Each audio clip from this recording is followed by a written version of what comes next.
ಎಲ್ರಿಗೂ ನಮಸ್ಕಾರ. ಸೇರಿದಂತ ಭಕ್ತಾದಿಗಳೇ,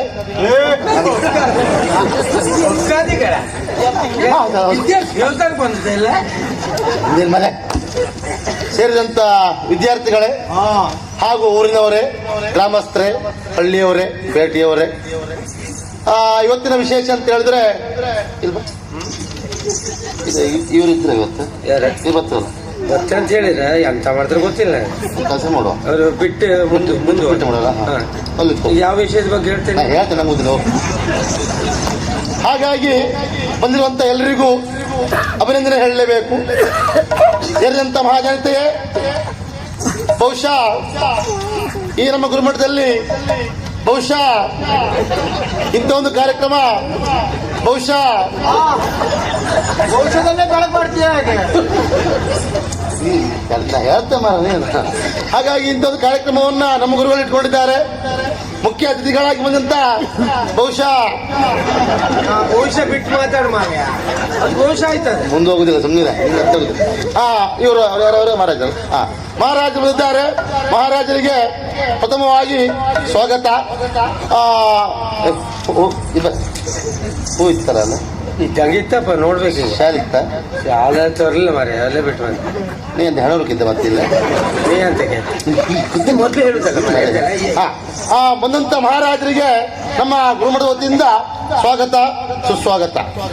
ಹಾಗೆ ಹೋಗುತ್ತೆ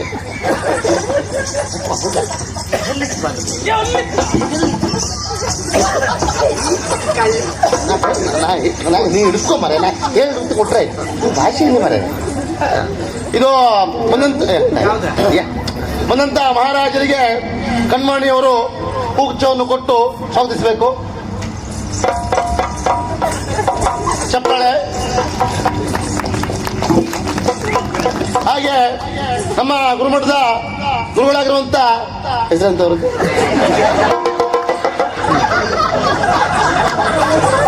ಯಾವ್ದಾದ್ರು ಒಂದು ಹೇಳ.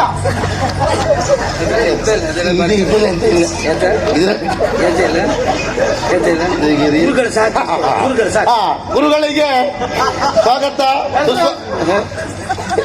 ಗುರುಗಳ ಮಾನ್ಯ ಗುರುಗಳಂತ ಗುರುಗಳಿಗೆ ಸ್ವಾಗತ, ಸುಸ್ವಾಗತ. ಅವರಿಗೆ ನಮ್ಮ ಕಣ್ಮಣಿಯವರು ಅಲ್ಲ, ಕಣ್ಮಣಿಯವರು ಗುರುಗಳಿಗೆ ಕೊಟ್ಟಿದ್ಯಾ? ಇಲ್ಲ ಮತ್ತೆ ಕೊಟ್ಟೆ ಅಂದಲ್ಲ ಮಹಾರಾಜಗಳಿಗೆ, ಗುರುಗಳಿಗೆ ಕೊಡ. ಗುರುಗಳಿಗೆ ಹೂಗುಚ್ಚನ್ನು ಕೊಟ್ಟು ಆಶೀರ್ವಾದ ಪಡಿಬೇಕಂತ ಕೇಳ್ಕೊಳ್ತಿದ್ದೇವೆ.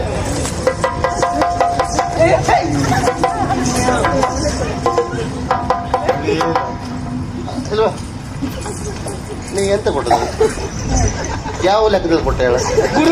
ಗುರು ನೀ ಹೀಗೆ ಮಾಡೋದು ಬಿಟ್ಟು ಹೀಗೆ ಮಾಡಿ ಅರ್ಥ ಎಂತ? ನಮಸ್ಕಾರ ಮಾಡುವಂತ ನಮಸ್ಕಾರ ಮಾಡೋದಲ್ಲ, ನೀ ಬೇರೆ ಅಲರ್ಟ್ ಮಾಡಿ ಕೊಡ್ತಾ ಇದ್ದೆ. ಹಾಗೆ ಬಂದಂತ ವಿದ್ಯಾರ್ಥಿ ನರಗುಂದಿಂದ ಅಂತ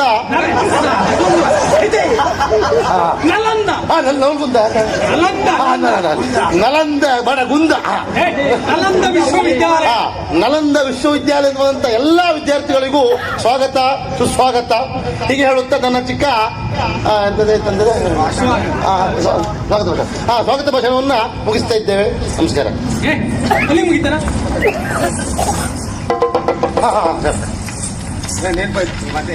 ಇನ್ನು ಮುಂದೆ ಪ್ರಾರ್ಥನೆ ಮಾಡುವವರು ಕಾಂತ ಅವರು.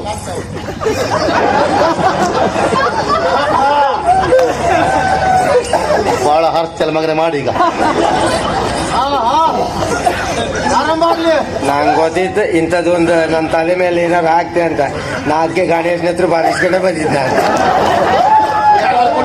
ಗಣೇಶ ಅವ ಗೋಲಿ ಬಚ್ಚ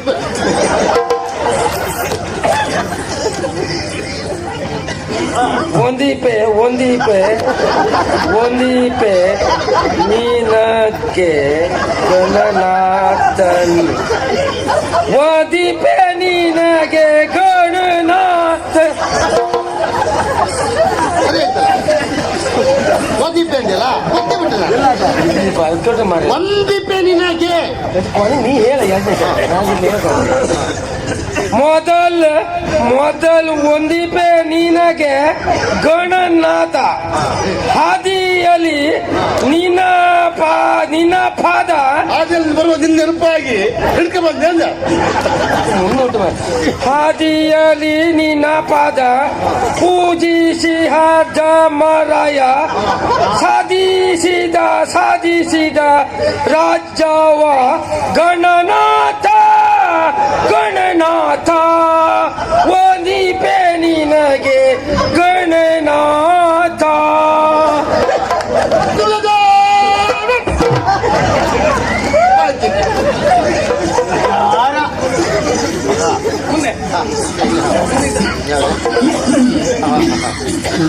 ಮುಂದಿನ ಕಾರ್ಯಕ್ರಮ ಪ್ರಶ್ನೋತ್ತರ ಭಾಗವಹಿಸುವವರು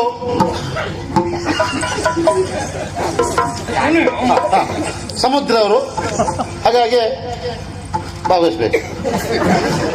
ಅವನು ಚೆಜ್ಗಳಿದ್ದ ಸಿದ್ಧರಾಗಿದ್ದಾರೆ, ಯಾರೂ ಪ್ರಶ್ನಿಸಬಹುದು. ಯಾರು ಮಾಡ್ಬೋದು? ನಾನೇ ಪ್ರಶ್ನೆಯನ್ನು ಕೇಳ್ತೇನೆ. ಸರಿ, ಆದ್ರೆ ಒಂದು ಮಹಾರಾಜರೇ ಕೂತ್ಕೊಳ್ಳಿ. ಮಹಾರಾಜರೇ ಕೂತ್ಕೊಳ್ಳಿಕ್ಕಾಗದೆ ಪ್ರಶ್ನೆ ಕೇಳ್ತಾ ಇದ್ದಾರೆ. ಆಗ್ಲಿ ಕೇಳಿ. ನಿರ್ಣಾಯಕರಾಗಿ ನನ್ನ ಆಹ್ವಾನಿಸಿದ ಮೇಲೆ ನಾನೇ ಕೇಳಬೇಡ್ವಾ? ನೀವೇ ಕೇಳಿ. ಹಾಗಾಗಿ ಆದ್ರೆ ಒಂದು ಬಂದಿರುವಂತಹ ಯಾವ ವಿದ್ಯಾರ್ಥಿಗಳು ಉತ್ತರವನ್ನು ಕೊಡಬಹುದು?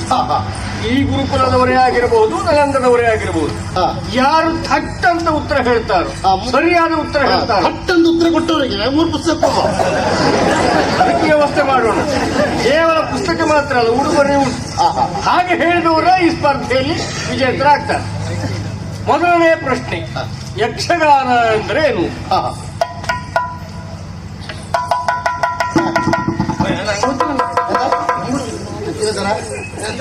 ಯಕ್ಷಗಾನ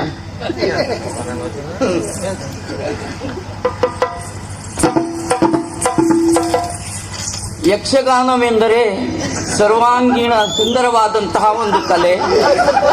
ಗಾನ, ನಾಟ್ಯ, ಅಭಿನಯ, ಮಾತುಗಾರಿಕೆಯಿಂದ ಕೂಡಿದಂತಹ ವಿಶೇಷವಾದಂತಹ ಪರಿಪೂರ್ಣವಾದಂತಹ ಕಲೆ ಎನ್ನುವ ಹಾಗೆ ಗುರುತಿಸಲ್ಪಟ್ಟಿದೆ.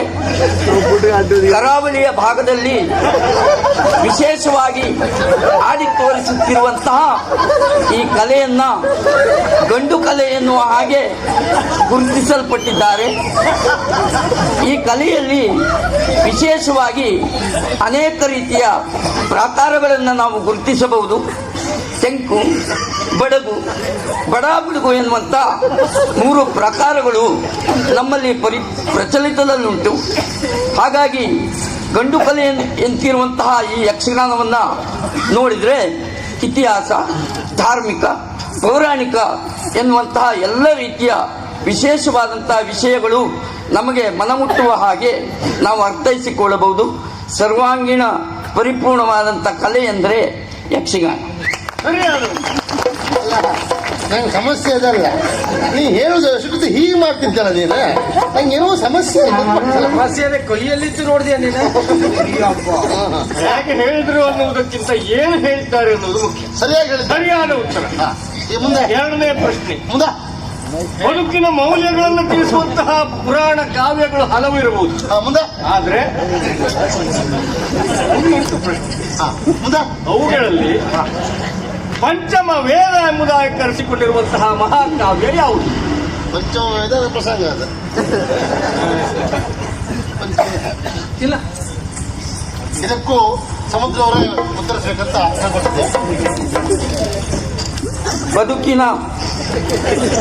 ಬದುಕಿನ ಮೌಲ್ಯಗಳನ್ನು ಸಾರುವಂತಹ ಅನೇಕ ರೀತಿಯ ಕೃತಿಗಳನ್ನು ನಾವು ವಿಶೇಷವಾಗಿ ಕಂಡಿದ್ದೇವೆ. ಮುಖ್ಯವಾಗಿ ಮಹಾಭಾರತವು ಅನೇಕ ರೀತಿಯ ಕೃತಿಗಳು ಬದುಕಿನ ಮೌಲ್ಯಗಳನ್ನು ತಿಳಿದುಕೊಳ್ಳುವುದಕ್ಕೆ ಸಹಾಯವನ್ನು ಮಾಡುತ್ತದೆ.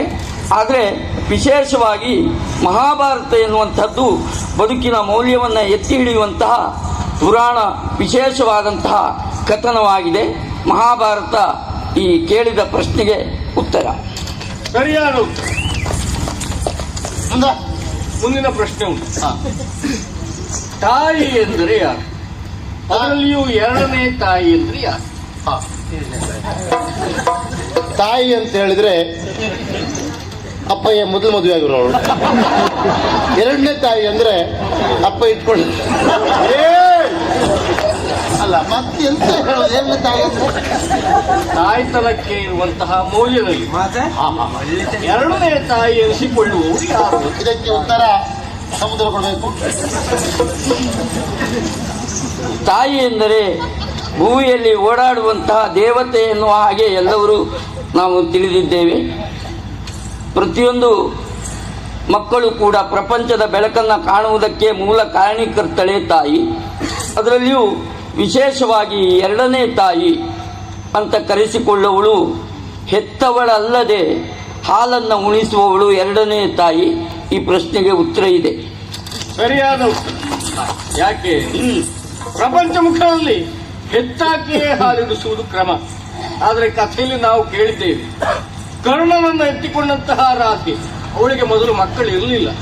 ಆದರೂ ಆತನನ್ನು ಎತ್ತಿಕೊಂಡ ಕ್ಷಣದಲ್ಲಿ ಅವಳಲ್ಲಿ ಸ್ತನ್ಯ ಎನ್ನುವುದು ಒಸರಿತಂತೆ. ಅಂದ್ರೆ ನಿಜವಾದ ತಾಯ್ತನವನ್ನು ಅವಳು ಅನುಭವಿಸಿದಳು ಅಂತ ಅರ್ಥ. ಹಾಗಾಗಿ ಹೆತ್ತವಳಲ್ಲದೆ ಹಾಲುಡಿಸಿದವಳು ಎರಡನೇ ತಾಯಿಯಾಗಿ ಪರಿಗಣಿಸಲ್ಪಡ್ತಾಳೆ. ಸರಿಯಾದ ಉತ್ತರ, ಸರಿಯಾದ ಉತ್ತರ. ಮುಂದಿನ ಕಾರ್ಯಕ್ರಮ ನಾಟ್ಯ ಸ್ಪರ್ಧೆ, ಕ್ಷೀರ ಹಾಗೂ ಶಾಸ್ತ್ರ ಇವರಿಂದ.